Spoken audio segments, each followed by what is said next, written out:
नमस्कार श्रोते हो.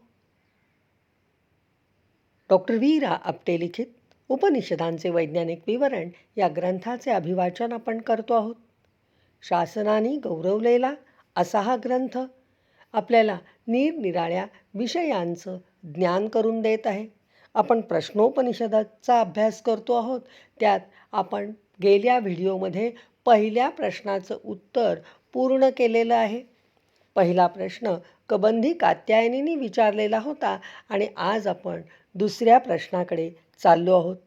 चला तर माझ्याबरोबर या श्राव्य प्रवासाला एका रुचेने सुरुवात करूया.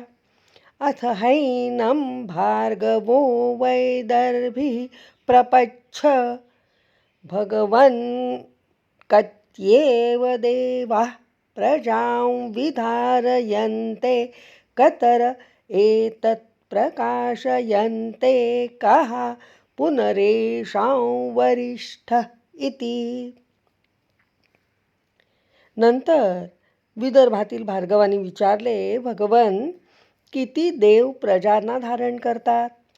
कोण हे सर्व प्रकाशित करतात व पुन्हा ह्यात श्रेष्ठ कोण? असा या ऋचा मंत्राचा अर्थ आहे. प्रजा म्हणजे सजीव निर्जीव सर्वांना कुणाचा आधार आहे? हे सर्वच कुणामुळे प्रकाशित म्हणजे व्यक्त झाले? जे देव याला कारण आहेत त्यात श्रेष्ठ कोण? असा प्रश्न विदर्भातील भार्गवाने भगवान पिप्पलादांना विचारला. तस्मै सहोवाचाकाशो हवा एष देवो वायुरग्निरापः पृथ्वी वाङ्मनश्चक्षुश्रोत्रञ्च ते प्रकाशाभिवदन्ति वयमेतत् बाणमवष्टभ्यं विधारयामः. तेव्हा भगवान पिप्पलाद म्हणाले, आकाशच देव आहे, तसेच वायू, अग्नी, आप व पृथ्वी म्हणजे ही पंचमहाभूत व वाक, मन, डोळे, कान हे प्रकटून म्हणतात आम्हीच हे शरीर म्हणजे बाण आधार देऊन धारण केले आहे. असा या ऋचा मंत्राचा अर्थ आहे. भगवान पिप्पलादांनी सांगितले की आकाशच सर्व सजीव निर्जीव वस्तूंचे म्हणजे प्रजेचे धारण करतात. आकाश नाही असे ठिकाण नसल्याने ते खरेच आहे. त्यातून वायू, अग्नी, आप व पृथ्वी ही चारीही महाभूते यांनी आकाशाबरोबरच प्रजेचे धारण केले आहे. ही पंचमहाभूतेच सर्व वस्तू म्हणजे प्रजा यांचा आधार आहेत. तसेच वाक, मन, डोळे, कान आदी इंद्रिये प्रकट होऊन सांगतात आम्हीही या सर्व सजीव निर्जीवांना आधार दिला आहे. ज्याला नेत्र नाहीत त्या अंधांना दिसण्यातील मोठाच आनंद गमवावा लागला आहे असे होते. तसेच प्रत्येक इंद्रियांमुळे जे ज्ञान प्राप्त होते ते ज्ञान त्या त्या इंद्रियाविना होणार नसल्याने तेवढे तेवढे अपंगत्व येते. म्हणून ही सर्व इंद्रिये म्हणतात की आम्हीही या शरीराला म्हणजेच प्रजेला आधार दिला आहे. या इंद्रियांचे मुळे सर्व प्रजा प्रकाशल्यासारखी आहेत. इंद्रियामुळेच सर्व ज्ञान सर्व प्रजांना होत असते. यातील पंचमहाभूते तर जे जे मूर्त वा अमूर्त आहे, सजीव वा निर्जीव आहे त्या सर्वांचेच उत्पादक आहेत. यातील कमी अधिक भूतांच्या मिसळण्यानेच हे सजीव व निर्जीव म्हणजेच प्रजा निर्माण होऊन त्यात विविधता निर्माण झालेली आहे. म्हणजेच ही पंचमहाभूते व ही इंद्रिये या सर्व वस्तूंची कारक आहेत, आधार आहेत, प्रकाशकही आहेत असे स्वतः ती इंद्रिये म्हणजेच ज्ञानेंद्रिये व कर्मेंद्रिये सांगतात. पंचमहाभूतेही तसेच सांगतात की हा आमचा आधार आहे.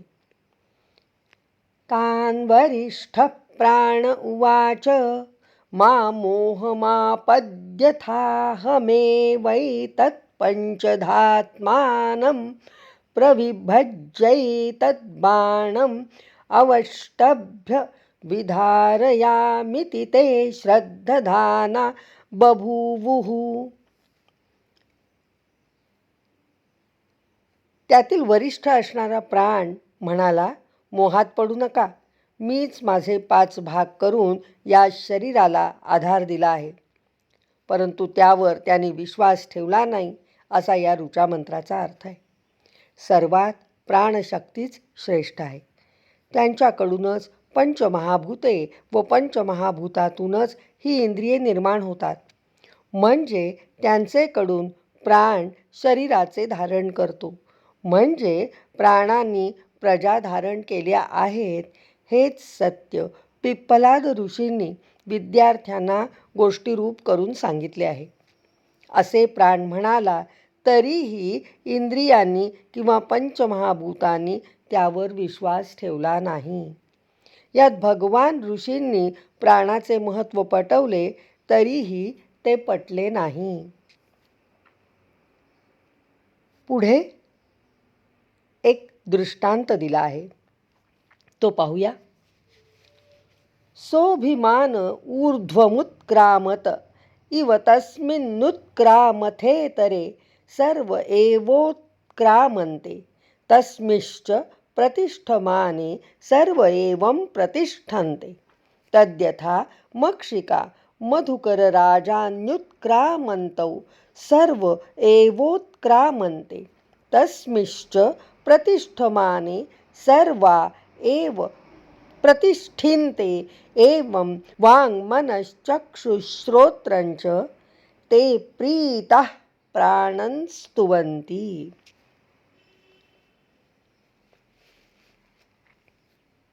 म्हणून तो अभिमानाने वर जाऊ लागला. जसा तो वर जाऊ लागला तसे सर्वच इतर वर जाऊ लागले. तो पुन्हा स्थानापन्न झाल्यावर सगळे पुन्हा स्थिर झाले. मधमाशांचा राजा उठून गेला की ज्याप्रमाणे सर्व मधमाशा उठून जातात आणि तो मधुकर राजा कुठे बसला असेल तेथे बसतात, त्याप्रमाणे वाक, मन, डोळे, कान हे सर्व प्राण वर गेला की वर जातात आणि प्राण असेल तेथेच राहतात. हे समजून प्राणावर ते प्रेम करू लागले की प्राणांची स्तुती करू लागले, असा या ऋचेचा अर्थ आहे.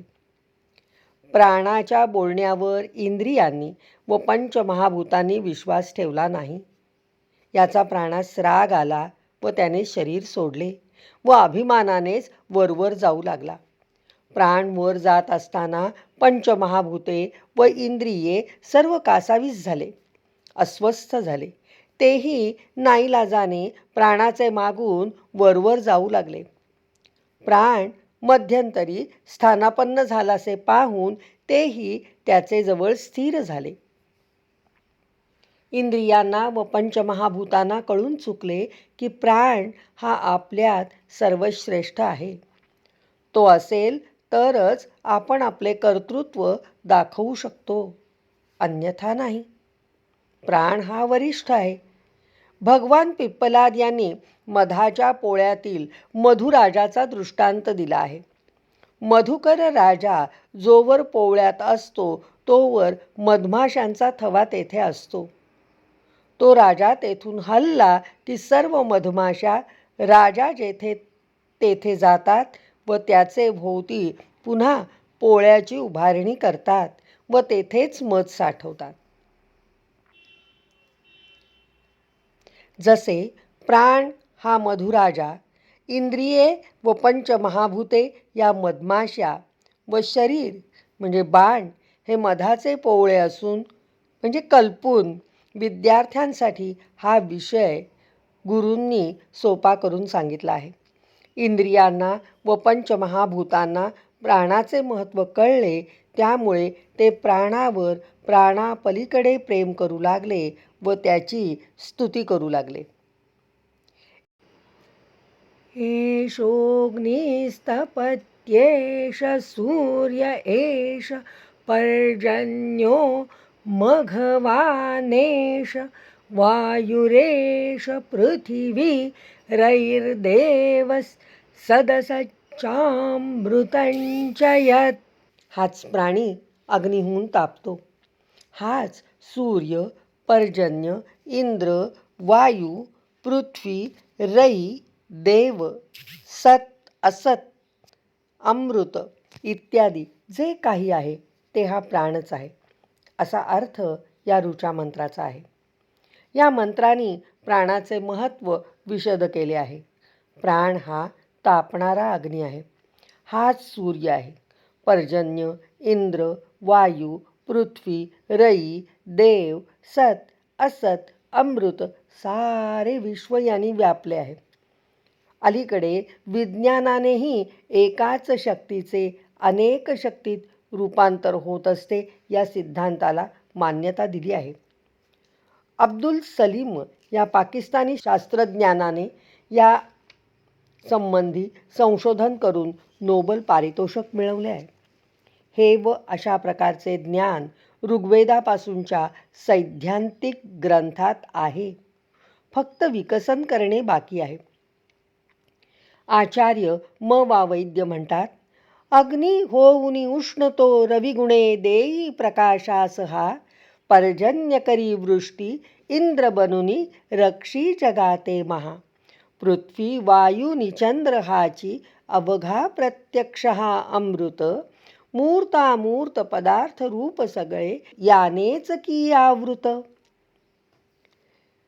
अरा इव रथनाभो प्राणे सर्व प्रतिष्ठितं, रुचो यजुगशि सामानि यज्ञः क्षत्रं ब्रह्म च.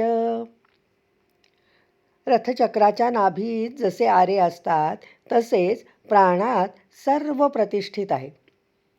रुचा म्हणजे तेज, यजुष म्हणजे आनंद, साम, यज्ञ, क्षत्र व ब्रह्म सर्व असा अर्थ या ऋचा मंत्राचा आहे. रथचक्राच्या तुंब्यात आरे असावेत तसे प्राणात सर्व स्थित आहे.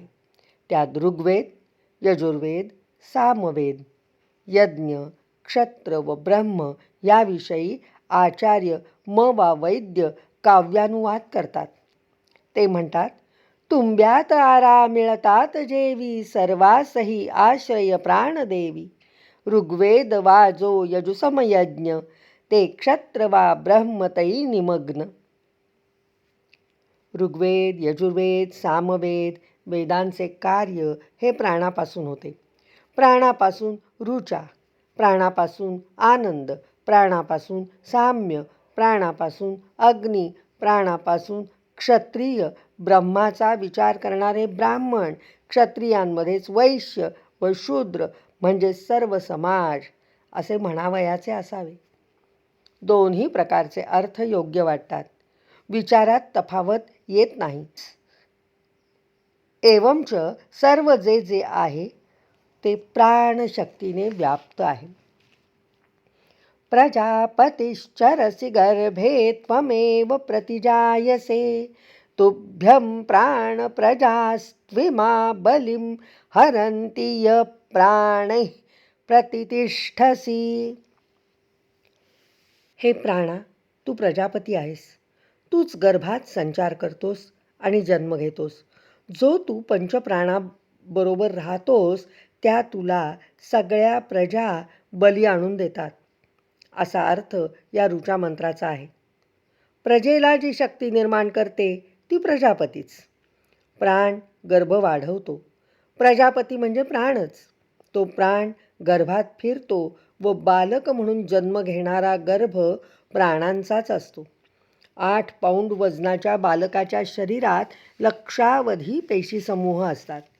त्यातही प्राण असतोच. तोच स्वतःचे 5 भाग करतो. पंचप्राणाग्नी म्हणतात. तो शरीराला मिळणारे अन्न पचवतो. त्यातून अन्नरस निर्माण होतो. त्यातूनच पुढे सर्व सप्तधातू बल घेतात, वाढतात. महिना महिना पुढे बालक पालथे पडते, घोडा करते, रांगते, उठून उभे राहते, चालते. हे सारे अन्नरसाचे वितरण चांगले होत असल्याचे लक्षण. हेही प्राणकार्यच होय. सर्व पेशीपर्यंत नवनिर्माण होणाऱ्या पेशींना प्राण पुरवणे हे प्राणाचेच कार्य. विचार करणे, आलेल्या प्रश्नावर मनन करणे, निर्णय घेणे, मनबुद्धी यांचे कार्यही प्राणामुळेच होते. शरीरात घेतलेले अन्न प्राण सर्वांचेसाठी वापरतो, म्हणून त्या अन्नाला बली म्हटले आहे. देवनामासि बन्नितम पितॄणां प्रथमा स्वधा ऋषीणां चरितं सत्यम अथर्वांगिरसामसि. तू देवांचा हवी, देवांना चांगल्या प्रकारे पोचवणारा हवीरवाहक आहेस. हे प्राणाग्ने, तूच पितरांना पहिली स्वधा पोचवणारा आहेस.